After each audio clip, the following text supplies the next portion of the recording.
আসসালামু আলাইকুম রহমতুল্লাহি ওবরকাতুহু। সম্মানিত দর্শক, আপনারা কমবেশি সবাই জানেন যে বাংলাদেশের প্রধানতম রাজনৈতিক দল আওয়ামী লীগ, এই দলটির কার্যক্রম এই মুহূর্তে নিষিদ্ধ। দলটিকে এখন একটি নিষিদ্ধ দলে পরিণত করা হয়নি, কিন্তু তাদেরকে কোনো কার্যক্রম চালাতে দেওয়া হবে না বা হচ্ছে না আইনগতভাবে। ২ নম্বর হলো যে এদের যে ছাত্র সংগঠনটি, এটিকে আইনগতভাবে এক্সিকিউটিভ অর্ডারে নিষিদ্ধ করে দেওয়া হয়েছে এবং এই দলের যে প্রতীক, নির্বাচনী প্রতীক, এই নির্বাচনী প্রতীকটি হলো নৌকা। আবার এটা মানে একটা নৌকা, মানে ওরকম নৌকা না। ৫০-এর দশকে আমাদের দেশের যে নৌকাগুলো ছিল, সাধারণত মানুষ ছড়িওয়ালা নৌকা ব্যবহার করত, ছোট কাঠের একটা নৌকা।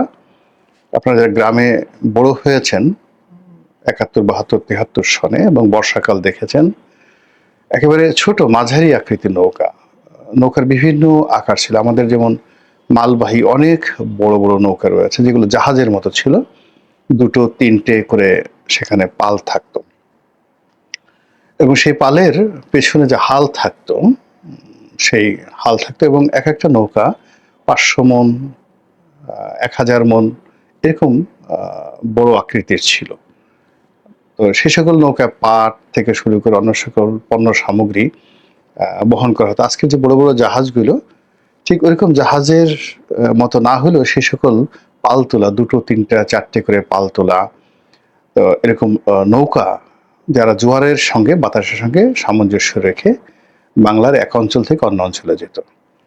এবং এই সকল নৌকা, জাহাজের মতো নৌকা, সেখানে গুণ টানার জন্য যখন প্রতিকূল পরিস্থিতি যেত, তো এরকম মাল্লা থাকতো ১০ জন ১২ জন। তারা বিশাল মস্তুলের সঙ্গে সেই রশি টানিয়ে নৌকা টেনে নিয়ে যেত। আবার কখনো কখনো দাঁড় দিয়ে টানা হতো। তো এরকম বড় বড় নৌকা আমি দেখেছি, যেখানে নৌকার পেছনে, নৌকার মাঝামাঝি জায়গাতে এবং নৌকার সামনে, তো একদিকে ৩, ৪, ১২টি, ১ ডজন দাঁড় থাকতো, অন্যদিকে ১২টি, অর্থাৎ পেছনে ধরুন ৪টি, যেখানে হাল আছে তার পিছনে ৪ জন, তো ৪ জন ২ পাশে বসে ৪, ৪, ৮টি বৈঠা, দাঁড় যেটাকে। তারপরে আবার মাঝামাঝি জায়গাতে একটি স্পেস থাকতো, সেখানে এরকম ৪ জন ৪ জন ৮ জন। আবার একেবারে সম্মুখ ভাগে সেখানে ৪ জন, এরকম মানে ১২, ১২, ২৪ দাঁড়ের যে নৌকা, সেই নৌকা দেখেছি। আবার বিশাল মস্তুলওয়ালা সেই ২৪ দাঁড়ের নৌকাকে আবার টানার জন্য বিশাল মস্তুল, যেখানে গুণ টেনে, অর্থাৎ দড়ি বেঁধে এরকম ১ ডজন বা ১০ জন লোক টানছে নৌকা। আর সে হাল, সে কি হাল, মানে পিছনের যে বৈঠা হাল, সেটা না দেখলে আপনি বুঝতে পারবেন না। সে হাল ধরে বসে থাকে যিনি বসে আছেন, পুরো নৌকাটাকে, ১০০০ মনের একটা নৌকাকে রাখার জন্য সে আছে। এবং এইরকম ছবিগুলো আপনি ৬০-এর দশকের ছবিগুলো আপনি দেখতে পাবেন, আমাদের এই বাংলাদেশে যে রয়েছে। এটার ধরনের এক ধরনের নৌকা, মাঝারি নৌকা ছিল। তারপরে শেষে মাছ ধরার জন্য খুব লম্বা, কিন্তু চিকন, বিশাল লম্বা নৌকা ছিল। তারপরে ডিঙ্গি নৌকা ছিল, লম্বা ডিঙ্গি নৌকা। এরপরে বাইস দেওয়ার মতো নৌকা ছিল। অর্থাৎ নৌকার মধ্যে অন্তত পক্ষে শখানেক নৌকা, যাকে বলা হয় আমাদের এই বাংলাদেশে খুব জনপ্রিয় ছিল। এর মধ্যে সবচেয়ে বেশি গৃহপালিত নৌকা যেটা ছিল, সেটা হলো এই যে সইওয়ালা, এই যে নৌকার ছবিটি আছে আওয়ামী লীগের নির্বাচনী প্রতীকে, ঠিক এই নৌকাটাই ছিল সবচেয়ে জনপ্রিয়। এবং এইগুলো দিয়ে ছোট ছোট যাত্রী, মানে ছোট ছোট দূরত্বে যাত্রী বহন করা হতো। এখানে বড় জোর একটা দাঁড় থাকতো, বেশিরভাগ ক্ষেত্রে যখন দূরবর্তী এলাকাতে যেত, আর একটা বৈঠা থাকতো, আর পাল তোলা হতো মাঝে মধ্যে। একটা মাঝারি আকৃতির ছই ছিল, সাধারণত ৪ জন ৫ জন ৬ জন যাত্রী নিয়ে এই নৌকাগুলো চলাফেরা করত কমার্শিয়ালি। এই নৌকাগুলো বেশিরভাগ ছিল কমার্শিয়াল এবং এটাই ছিল সবচেয়ে জনপ্রিয়। তো এই নৌকাকে যখন প্রতীক করা হলো আওয়ামী লীগের, তখন টেকনাফ থেকে তেঁতুলিয়া, বাংলাদেশের তখন তো বর্ষাকালে পুরো বাংলাদেশই ডুবে থাকতো, এবং নৌকার চেয়ে জনপ্রিয় বাহন আর ছিল না। আর এটা প্রয়োজন, জনপ্রিয়, আরামদায়ক এবং কস্ট ইফেক্টিভ সব দিক থেকে। তো সেই যে নৌকা প্রতীকটি, এটি সাড়া ফেলে দেয় পুরো ভারতীয় রাজনীতিতে, কেবল বাংলাদেশের রাজনীতিতে নয়, ভারতীয় রাজনীতিতে। এবং এই নৌকা প্রতীক এবং আওয়ামী লীগের যে ইতিহাস, এটা এমনভাবে জড়িয়ে আছে যে এখন 1954 সনে নৌকার যে সামাজিক গুরুত্ব ছিল, এই ধরনের ডিঙ্গি নৌকার যে সামাজিক গুরুত্ব ছিল, এটি 1%ও এখন নেই। এই ধরনের নৌকা এখন বাংলাদেশে একটাও পাবেন না, এখন সব ইঞ্জিন চালিত বোট। কিন্তু মানুষের স্মৃতিতে এটি ভাস্বর হয়ে আছে, এর সঙ্গে আবেগ আছে, এর সঙ্গে প্রেম আছে, ভালোবাসা আছে, ইতিহাস আছে। তো যার কারণে হয় কি, এই নৌকাটা দেখলেই আমরা অনেকটা নস্টালজিয়ার মধ্যে পড়ে যাই, এরকম একটা ঘটনা।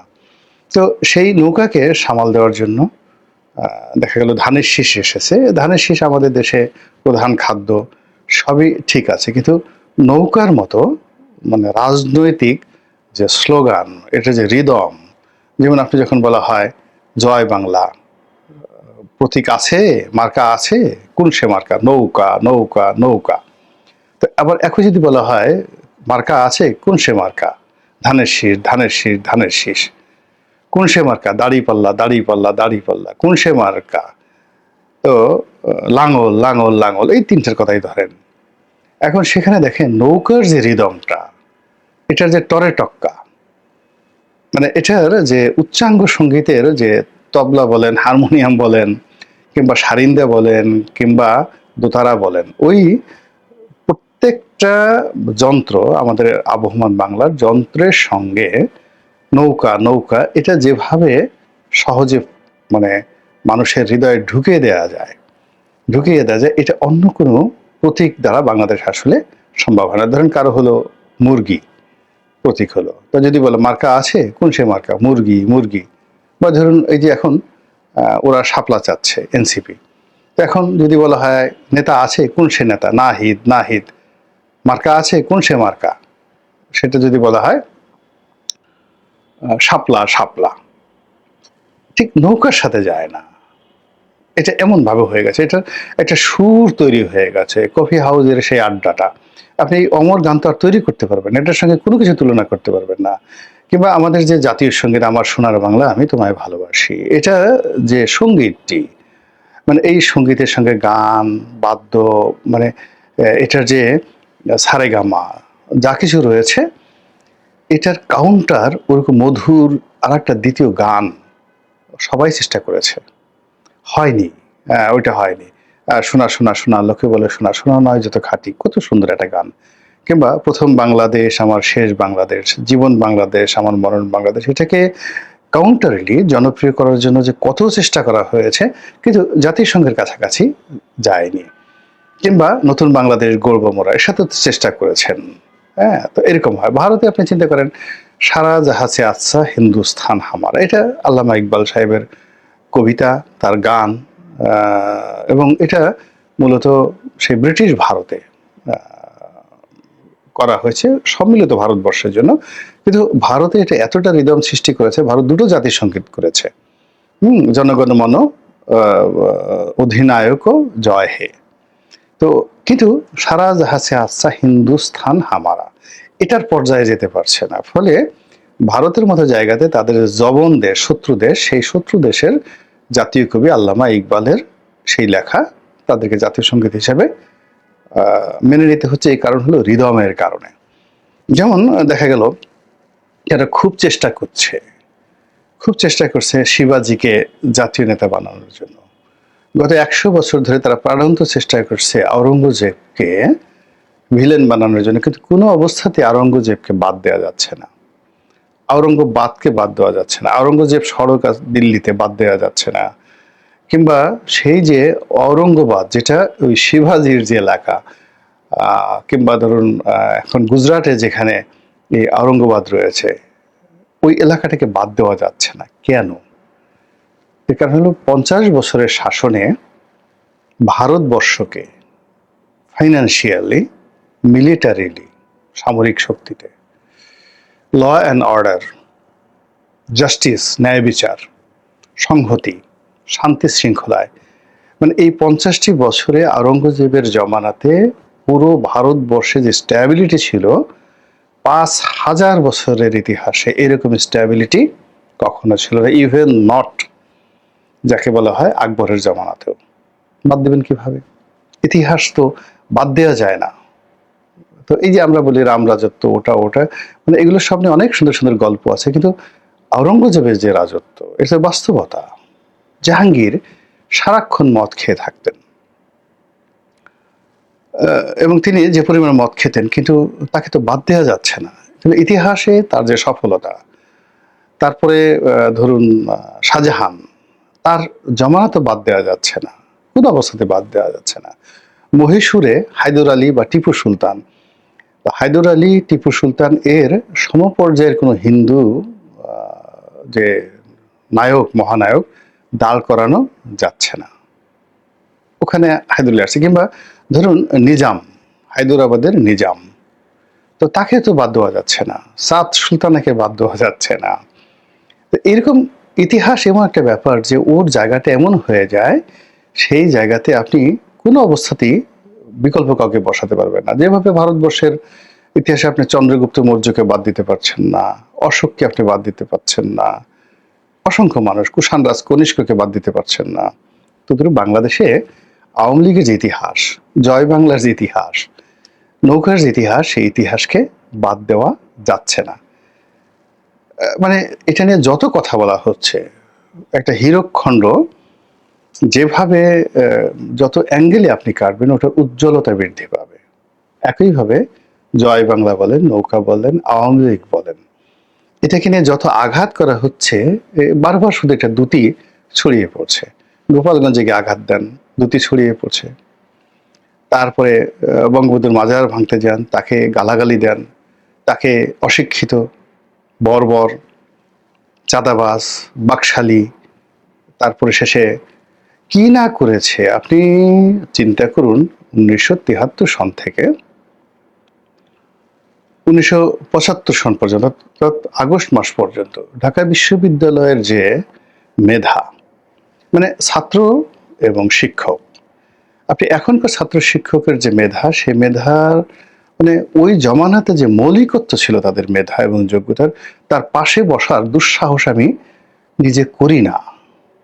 একজন প্রফেসর আহমদ শরীফ, আপনি মানে ওনাদের সঙ্গে না বসলে বুঝতে পারবেন না যে আল্লাহ তাদেরকে কি পরিমাণ মেধাবী করেছিলেন, কি যোগ্যতা তাদেরকে দিয়েছিলেন।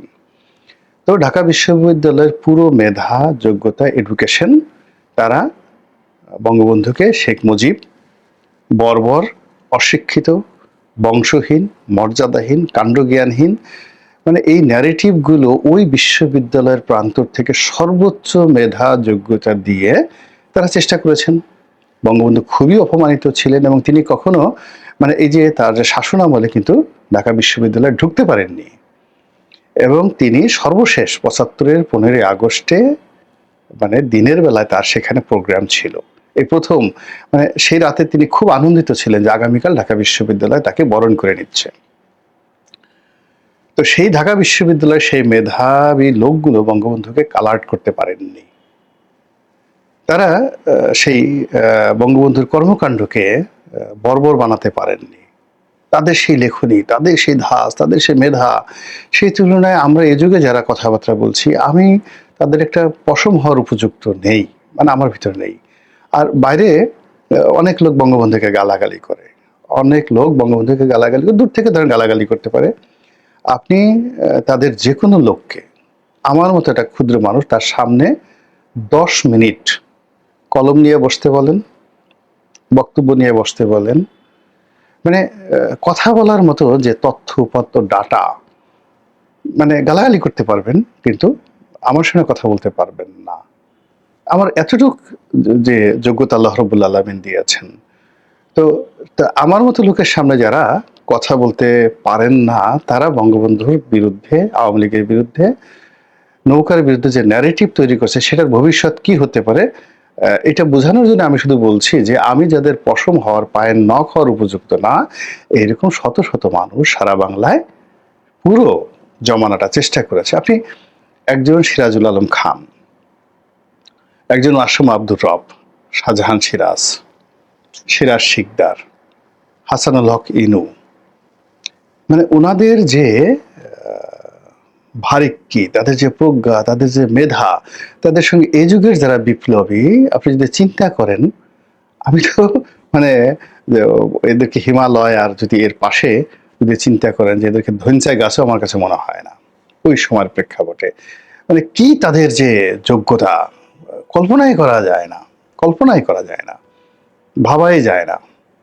আপনি সেই হারুনের ভাতের হোটেলের কথা চিন্তা করেন, হারুনের ভাতের হোটেলের কথা চিন্তা করেন, ওই দৃশ্য চিন্তা করেন, আর ইয়াহিয়া খান টেক্কা খানের মানে পৃথিবীর 7th লার্জেস্ট আর্মি ইফেক্টিভ, সেই আর্মির মার্শাল ল চলতেছে, সেখানে জাতীয় পতাকা উত্তোলন করে ঢাকা বিশ্ববিদ্যালয়ের স্বাধীনতা ঘোষণা করে দিয়েছে এই আসম আব্দুর রবরা। তো সেই পুরো শক্তিটা, এবং এখন ধরেন প্রথম আলো, প্রথম আলোর যে ইনফ্লুয়েন্স, তার 100 টাইমস ইনফ্লুয়েন্স ছিল গণকণ্ঠের, জাসদের পত্রিকা, গণকণ্ঠ পত্রিকা, তারপরে শেষে সেখানকার কবি আল মাহমুদের মতো কবি, আহমেদ শরীফের মতো বিখ্যাত দার্শনিক, আসম আব্দুর রবের মতো নেতা, সিরাজুল আলম খানের মতো নেতা, সবাই মিলে চেষ্টা করেও যে জিনিসটা, যে ন্যারেটিভটা দাঁড়া করানো যায়নি, সেটা এখন এই জমানাতে চেষ্টা করা হচ্ছে। তো কাজেই এটার ভবিষ্যৎ কোন পর্যায়ে যায়, হলে কেমন হবে, না হলে কেমন হবে, সেটি একটা ভিন্ন প্রসঙ্গ। ফার্স্ট থিং হলো, যদি বর্তমান জমানা ঠিক এই নৌকা, ধানের শীষ, আওয়ামী লীগ এগুলোকে ভুলিয়ে দিতে পারে, তাহলে মানে এটা আমাদের পুরো জাতির সত্তার একটা বিবর্তন হবে। ভালো মন্দ আমি কিছুই বললাম না, আমাদের রুচি, আভিজাত্য, টেস্ট, ইতিহাস বোধ, কৃষ্টি, কালচার সব কিছুর একটা রেভলিউশন হয়ে যাবে, যেটা হয়েছিল ফ্রান্স রেভলিউশনের মাধ্যমে। এবং সেই রেভলিউশনের পেছনে যে মতাদর্শ দিক, যেভাবে রুশো, ভলতেয়ার তারা চেষ্টা করে পুরো জাতির মস্তিষ্ককে একটা বিপ্লবের জন্য পরিবর্তন করেছেন। ফলে কি হলো, যে লুইয়ের যে শাসন আমল, মানে 1000 বছরের যে শাসন আমল, পুরো ইতিহাসটাকে কিন্তু ধামাচাপা দেওয়া গিয়েছিল। ফলে এখানে যে বিপ্লবটা মানে অভ্যুত্থানটা হয়েছে, এটাকে যদি বিপ্লবে রূপান্তরিত করা যায়, মুজিববাদকে কবর দেওয়া যায়, আওয়ামী লীগের ইতিহাসকে মোছা যায়, নৌকাকে যদি মুছে দেওয়া যায়, তার সঙ্গে সঙ্গে আমাদের যে আবহ বাংলার ইতিহাস, যেটার সঙ্গে আওয়ামী লীগের ইতিহাস রয়েছে, সেই ইতিহাসের সঙ্গে মানুষের জীবনযাত্রা রয়েছে, কৃষি রয়েছে, দারিদ্রতা রয়েছে, সেইগুলোকে চেঞ্জ করে যদি ক্যাপিটালিজমে অথবা ইসলামাইজেশনে চলে যাওয়া যায়, তখন দেখা গেল যে জাতীয় নেতা বঙ্গবন্ধুর পরিবর্তে মোহাম্মদ বিন কাসিম হবেন, কোনো সন্দেহ নাই। উমর ইবনুল খাত্তাব হবেন, খালিদ বিন ওয়ালিদ হবেন, অস্বাভাবিক কিছু নয়। অথবা চে গুয়েভারা হবেন, লেনিন হবেন, কার্ল মার্কস হবেন। অনেকে চেষ্টা করেছেন, এটা আবার নতুন করে আসতে পারে। অথবা যদি আমেরিকান কালচার এসে যায়, তাকে জর্জ ওয়াশিংটন হবেন, অ্যাডাম স্মিথ হবেন, তারপরে জন অ্যাডামস হবেন, তারপর সেখানে সেই জন এফ কেনেডি হবেন ওয়েস্টার্ন কালচারে। আপনি যদি এদিকে যে আসেন, আপনি সেখানে সেই চেম্বারলেন হবেন, ব্রিটেনে যদি আসেন উইনস্টন চার্চিল হবেন, হতে পারে ইতিহাসের ধারাবাহিকতায় অনেক কিছু হতে পারে। তো এখন বাংলাদেশ আসলে একটা টার্নিং পয়েন্টে আছে। আমি শুধুমাত্র নিরপেক্ষভাবে পুরো ঘটনাটা বর্ণনা করলাম। এটার যে ভবিষ্যৎটা কি হবে আমি নিজেও জানি না, এবং কোনটা ভালো হবে তাও জানি না। আল্লাহ আমাদের সবাইকে হেদায়েত দান করুন এবং হেফাজত করুন। আসসালামু আলাইকুম ওয়া রাহমাতুল্লাহি ওয়া বারাকাতুহু।